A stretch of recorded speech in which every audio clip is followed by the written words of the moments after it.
నమస్తే, నా పేరు గోగన ఆయిషేషు. జనసేన పార్టీ దివ్యాంగుల జన సైనికుడిగా పనిచేస్తున్నాను.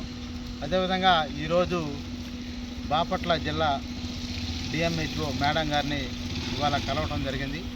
15,000 రూపాయలు పెన్షన్ కోసం అప్లికేషన్ పెట్టుకొని ఉన్నారమ్మా. వారికి ఒకసారి సదరన్ క్యాంపు గత నెల 4వ తారీఖు నాడు ఏర్పాటు చేసి ఉన్నారు. ఇంతవరకు కూడా ఏర్పాటు చేయలేదని చెప్పి మేడం గారిని అడిగి ఉన్నాను. అడిగితే మేడం గారు కూడా ఏమని చెప్పిందంటే, ఈ పండగలో సెలవులు వచ్చినాయ్యా, మరి వచ్చే ఈ నెలాఖరులో ఏర్పాటు చేస్తాం, వచ్చే నెల నుంచి కూడా నెల కూడా ఒకసారి కూడా ఏర్పాటు చేస్తాము అని చెప్పి మేడం గారు తెలియజేసి ఉంది.